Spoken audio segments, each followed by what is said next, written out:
नमस्कार दोस्तों, स्वागत है आप सभी का आपके अपने यूट्यूब चैनल रमाकांत मौर्य 777885।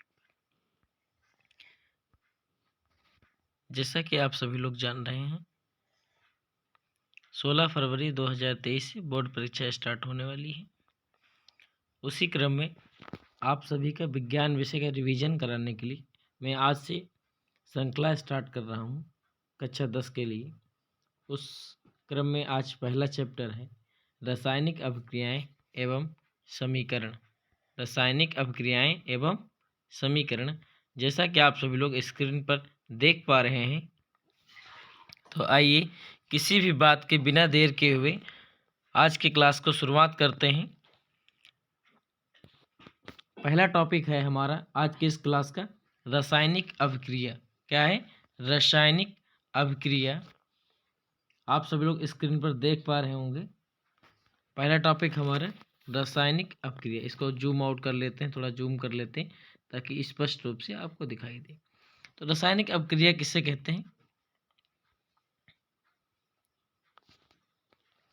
किसे कहते हैं? रासायनिक अभिक्रिया। आइए जानने का प्रयास करते हैं। ठीक है, ये हमारी हेडिंग हो जाएगी। रासायनिक अभिक्रिया जब एक या एक से अधिक पदार्थ आपस में मिलकर क्रिया करके सर्वथा भिन्न गुण धर्म वाले नए पदार्थ बनाते हैं, तो यह घटना रासायनिक अभिक्रिया कहलाती है। रासायनिक अभिक्रिया में भाग लेने वाले पदार्थ को अभिकारक कहलाते हैं और अभिक्रिया के फलस्वरूप उत्पन्न पदार्थ को उत्पाद कहते हैं। जैसे हम मान लेते हैं कोई अभिक्रिया हो रही है, जब कोई एक या एक से अधिक पदार्थ, एक या एक से अधिक पदार्थ, उदाहरण के लिए हम मान लें, सिंपल सा उदाहरण मान लेते हैं, जैसे पानी। क्या? पानी। ठीक है ना? पानी और प्लस चीनी, पानी प्लस चीनी। फॉर एग्जाम्पल मान लेते हैं पानी प्लस चीनी। पानी और चीनी को आपस में मिलाया जाता है। पानी और चीनी को आपस में मिलाया जाता है तो क्या बनता है? एक मिश्रण तैयार होता है। एक मिश्रण तैयार होता है जिसे हम क्या कहते हैं? शरबत कहते हैं। क्या कहते हैं? शरबत कहते हैं, शिकंजी कहते हैं, ये सब कहते हैं ना। तो क्या हुआ? अभी हमारे पास चीनी थी और पानी था, दोनों मिलकर क्या बन गए? शरबत बन गई, एक नया पदार्थ बन गया ना। ठीक इसी प्रकार से जब एक या एक से अधिक रासायनिक पदार्थ सर्वथा भिन्न गुण, दोनों के गुण क्या होने चाहिए? अलग अलग होने चाहिए। जैसे अभी देखा ना आपने, चीनी के गुण अलग होता है, पानी के गुण अलग होता है, लेकिन जब वो दोनों क्रिया करते हैं तो एक नया पदार्थ बन जाता है, शरबत बन के तैयार हो जाता है ना। तो उसी प्रकार से रासायनिक अपक्रिया, जब एक या एक से अधिक पदार्थ आपस में क्रिया करके सर्वथा भिन्न गुण वाले एक नए पदार्थ का निर्माण करते हैं, तो यह घटना रासायनिक अपक्रिया कहलाती है। रासायनिक अपक्रिया में भाग लेने वाले पदार्थ अभिकारक कहलाते हैं और अपक्रिया के बाद या अपक्रिया के फलस्वरूप जो प्रोडक्ट मिलता है उत्पाद कहलाता है। क्या कहलाता है? उत्पाद कहलाता है। ठीक है, आशा करता हूँ ये बात आपको समझ में आ गई होगी। अगला हमारा है रासायनिक अभिक्रिया की पहचान। अब कैसे हम पहचानेंगे कि कोई भी जो अभिक्रिया हो रही है वो रासायनिक अभिक्रिया है या फिर कोई दूसरी अभिक्रिया है? तो किसी भी रासायनिक अभिक्रिया की पहचान निम्नलिखित प्रकार से की जा सकती है। किन किन प्रकारों से होती है? अवस्था परिवर्तन, रंग परिवर्तन, गैस निकलना, ताप परिवर्तन, अवक्षेप का निर्माण।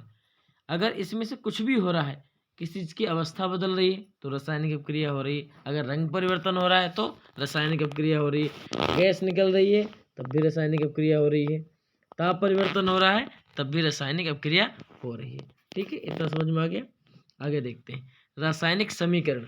अब रासायनिक अभिक्रिया की बात हो गई, अब हम बात करते हैं रासायनिक समीकरण की। किसी रासायनिक अभिक्रिया में भाग लेने वाले अभिकारकों तथा अभिक्रिया के फलस्वरूप प्राप्त होने वाले उत्पादों को मानक प्रतीकों एवं सूत्रों द्वारा निरूपित करने को रासायनिक समीकरण कहते हैं। जैसे मैग्नीशियम तथा ऑक्सीजन की रासायनिक अभिक्रिया से मैग्नीशियम ऑक्साइड बनता है। इसकी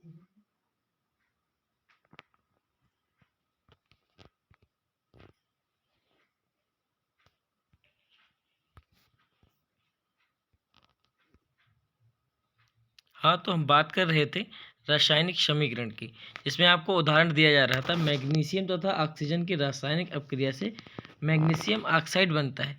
इसकी प्रतीक रासायनिक समीकरण इस प्रकार से होगी। ठीक है, किस प्रकार से होगा देखिए, 2Mg plus O2 arrow 2MgO। मतलब क्या समझ में आया आपको? इसका मतलब ये हो गया कि मैग्नीशियम का प्रतीक क्या होता है? Mg होता है। ऑक्सीजन का प्रतीक क्या होता है? O होता है। ठीक है, मैग्नीशियम के 2 अणु ऑक्सीजन के साथ अपक्रिया करके मैग्नीशियम ऑक्साइड बनाते हैं। इस प्रकार का जो हमारा समीकरण बन के तैयार होता है, इसको हम कहते हैं रासायनिक समीकरण। ठीक है, किसी रासायनिक अपक्रिया में भाग लेने वाले अभिकारक, जैसे अभी आपको मैंने बताया था चीनी, तो चीनी उसी प्रकार से मैग्नीशियम क्या हो गया, ये मैग्नीशियम और ऑक्सीजन, मैग्नीशियम और ऑक्सीजन का प्रतीक लिख लिया, बराबर हमारा उत्पाद क्या प्राप्त हुआ, मैग्नीशियम ऑक्साइड, तो ये लिख दिया। ठीक है, इतनी बात क्लियर हो गई, तो आशा करता हूँ समझ में आ गया होगा रासायनिक समीकरण क्या होता है। चलते हैं अगले टॉपिक पे, ले चलते हैं आपको अगले टॉपिक पे। अगला है संतुलित रासायनिक समीकरण। अभी देखो हम बात कर रहे थे रासायनिक समीकरण की, अब बात करें संतुलित रासायनिक समीकरण। थोड़ा सा अंतर है, वह रासायनिक समीकरण जिसके दोनों पक्षों अर्थात तीर के निशान के बाईं ओर और तीर के निशान के दाईं ओर दोनों तरफ प्रत्येक तत्व के परमाणुओं की संख्या समान होती है, उसे क्या कहते हैं, संतुलित रासायनिक समीकरण कहते हैं। आइए इसे ऊपर वाले ही उदाहरण से हम समझते हैं। देखिए, जैसा कि आप स्क्रीन पर देख पा रहे हैं, 2Mg प्लस O2, मैग्नीशियम के इधर कितने अणु हैं, 2 अणु हैं। ऑक्सीजन के कितने अणु हैं, 2 अणु हैं। उत्पाद जो हमारा बन रहा है, वहाँ पर देखिए मैग्नीशियम के कितने अणु हैं, 2 अणु हैं। कितने अणु हैं, 2। और ऑक्सीजन के कितने अणु हैं, 2। यानी कि ये जो हमारा समीकरण बन के तैयार हुआ है, ये बैलेंस्ड केमिकल इक्वेशन संतुलित रासायनिक समीकरण है।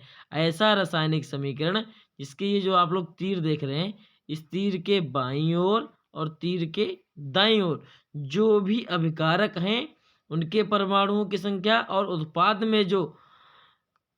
उत्पाद जो प्राप्त हुआ उनमें तत्वों के परमाणुओं की संख्या क्या होनी चाहिए, समान होनी चाहिए। अगर समान है तो संतुलित रासायनिक समीकरण है, और समान अगर नहीं है तो वह संतुलित रासायनिक समीकरण नहीं है।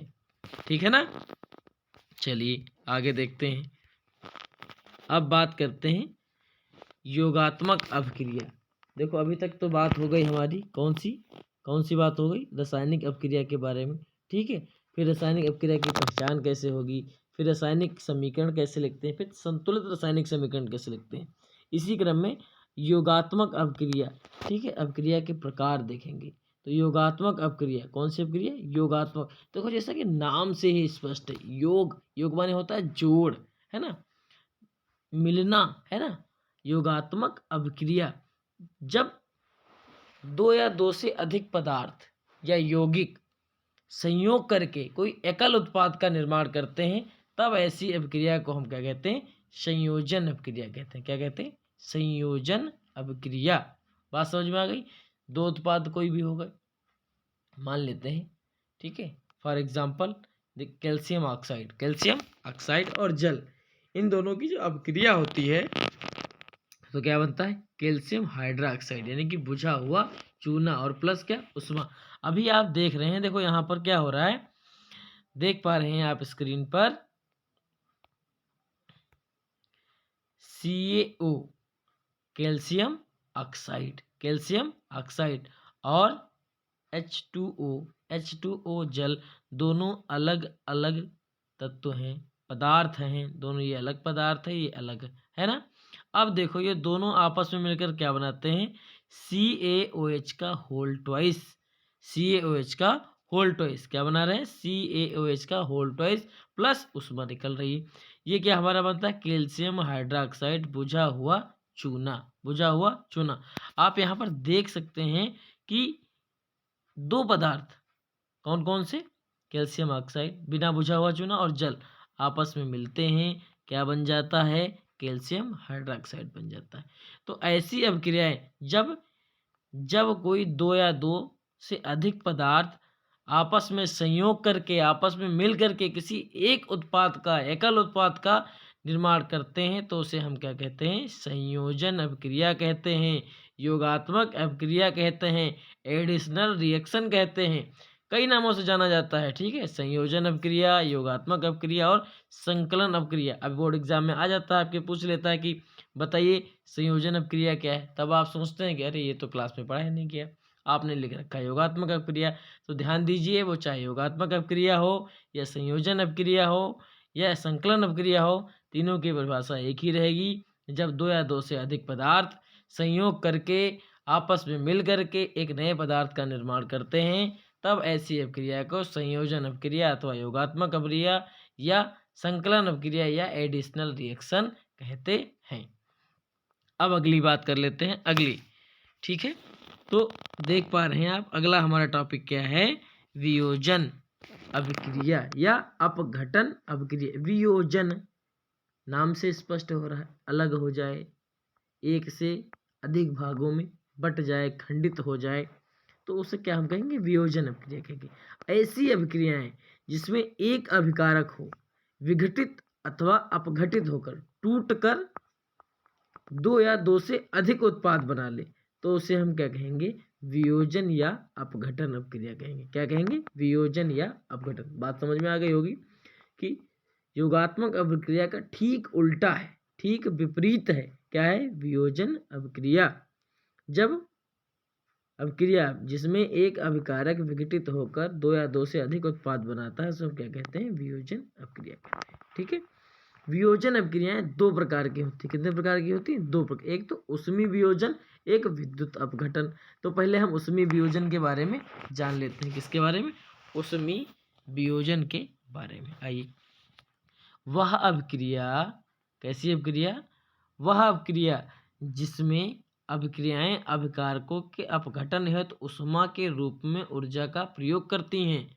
उष्मा के रूप में, जिसमें गर्म करने पर टूटे, है ना, उष्मा प्राप्त हो फिर टूटकर दो चीज में बदल जाए, तो क्या हो गई? उष्मीय वियोजन हो गई।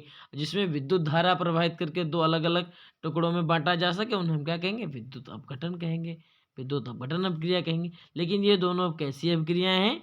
वियोजन अभिक्रिया हैं, है ना? कौन सी? उष्मीय वियोजन। इसमें अभिक्रियाएं अभिकारकों के अपघटन हेतु उष्मा रूप में ऊर्जा का प्रयोग करती हैं, ठीक है? देखो यहाँ पर CO का whole thrice, CaCO3 whole thrice, sorry, को उष्मा, गर्मी दी जाती, हीट किया जाता है, तो क्या होता है? C कैल्शियम ऑक्साइड और कार्बन डाइऑक्साइड दो अलग अलग रूपों में टूट जाता है, तो ये वियोजन अभिक्रिया हो गई। क्या हो गई? वियोजन अभिक्रिया। वियोजन अभिक्रिया में कौन सी अभिक्रिया? तो उष्मीय वियोजन। अगला देखते हैं, इसमें किसमें? विद्युत अपघटन वाली में। इसमें अभिक्रियाएं अभिकारकों के अपघटन हेतु विद्युतीय ऊर्जा का प्रयोग करती हैं, जैसे H2O जल। अब जल में विद्युत धारा प्रवाहित की जाए तो क्या होगा? हाइड्रोजन अलग टूट जाएगा, ऑक्सीजन अलग टूट जाएगा, यानी कि ये भी क्या हो गई? वियोजन अभिक्रिया। क्या हो गई? वियोजन अभिक्रिया। तो वियोजन अभिक्रिया आपको अच्छे से समझ में आ गई होगी, ठीक है? कौन कौन सी वियोजन अभिक्रियाएं होती हैं? उष्मीय वियोजन और विद्युत वियोजन। अब बात करते हैं तीसरी वियोजन। कौन सी? तीसरी वियोजन अभिक्रिया, प्रकाश अपघटन अथवा प्रकाश रासायनिक अपघटन। तो इसमें क्या होता है? इसमें सूर्य का प्रकाश, सूर्य के जब कोई पदार्थ, सूर्य सिंगल पदार्थ सूर्य के प्रकाश में टूटकर दो या दो से अधिक भागों में बट जाता है, तो ऐसी अभिक्रियाओं को प्रकाश रासायनिक अपघटन अभिक्रिया या प्रकाश अपघटन अभिक्रिया कहते हैं। लेकिन ये तीनों अभिक्रियाएं कौन कौन सी? तीनों, उष्मीय अपघटन, विद्युत अपघटन और प्रकाश अपघटन, ये सब अभिक्रियाएं किसके अंतर्गत आती हैं? वियोजन अभिक्रिया के अंतर्गत। किसके अंतर्गत? वियोजन अभिक्रिया के अंतर्गत। अब इसमें उदाहरण देख लीजिए, AgCl है ना, सिल्वर क्लोराइड। तो ये सूर्य के प्रकाश में क्या हो गया? Ag अलग हो गई, Ag अलग हो गई और Cl2 अलग हो गई, है ना? चांदी जो है हमारी वो अलग प्राप्त हो गई और क्लोरीन गैस हमारी अलग प्राप्त हो गई। कब? सूर्य के प्रकाश में, सूर्य के प्रकाश में। तो ये समझ में आ गया। अब अगली अभिक्रिया हमारी कौन सी अभिक्रिया है? विस्थापन अभिक्रिया। कौन सी अभिक्रिया? विस्थापन अभिक्रिया। तो ऐसी अभिक्रियाएं जिनमें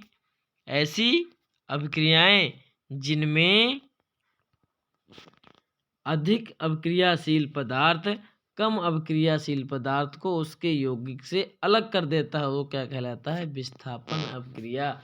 मतलब पावरफुल आदमी कमजोर आदमी को उस स्थान से हटा दे तो समझ जाओ क्या है वो? क्या है भैया?